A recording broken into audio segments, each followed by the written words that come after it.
Shalom Ubracha, nous poursuivons aujourd'hui avec la 9e Mishnah du premier Pérek.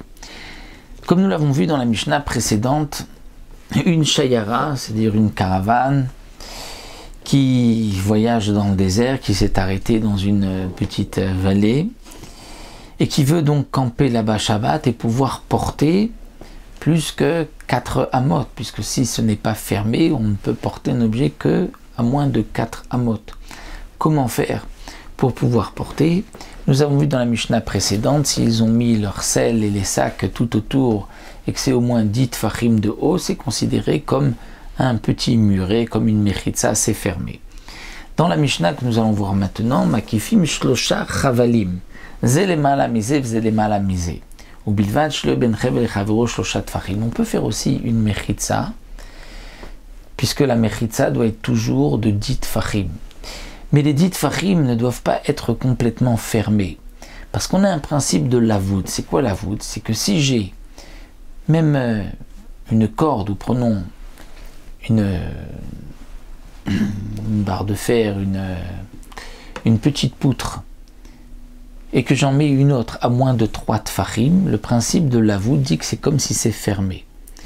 Donc pour arriver à 10 tfachim du sol, puisque j'ai le droit jusqu'à 3 tfachim pour que ce soit lavoud, donc 3 tfachim, on est à 9 tfachim, on doit arriver à 10, donc il suffit que la largeur de ces 3 cordes que je vais mettre fait plus que un téphar, donc un téphar et 3 machou, puisque le principe de lavoud c'est toujours moins que 3 tfachim, un petit peu moins que 3 tfachim.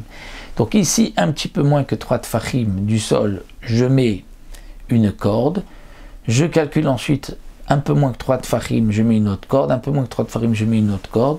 Si les 3 cordes font au moins un téphar et un peu plus, je suis arrivé à 10 tfachim et c'est une mechitza. Donc je n'ai que quelques poteaux, je vais mettre des cordes tout autour et de cette manière je vais avoir des mechitzot. C'est ce que la Mishnah nous dit. Makifim shlosha chavalim. On peut contourner cette shayara avec 3 cordes, zelema la misée, l'une au-dessus de l'autre et la troisième au-dessus des 2 premières. Au bilvat ben chevel chavro shlosha tfachim, à condition qu'il y ait entre une corde et une autre jusqu'à 3 tfachim, pas plus que 3, c'est-à-dire un peu moins que 3 tfachim, parce que la voûte c'est jusqu'à 3 tfachim. Et pas 3 tfachim inclus. Shiur chavalim ve'ovia metar al tefar. Il faut que la largeur de ces cordes ve'ovia, leur épaisseur, donc shiur chavalim ve'ovia mieter al tefar, plus que 1 tefar. C'est-à-dire un tefar et encore 3 machiou pour que en tout kol asarat tfachim, qu'on arrive au shiur de 10 tfachim. Et donc de cette manière, nous avons, grâce au lavoud, nous avons une mechitza, donc c'est fermé des 4 côtés et on pourra porter à l'intérieur. Nous verrons par la suite, là nous avons fait une mechitza avec des cordes posées horizontalement. Est-ce qu'on peut mettre des poteaux verticales et dire aussi le principe de lavoud à moins de 3 tfachim l'un de l'autre? Ça nous le verrons Bezrat Hashem dans la prochaine Mishnah.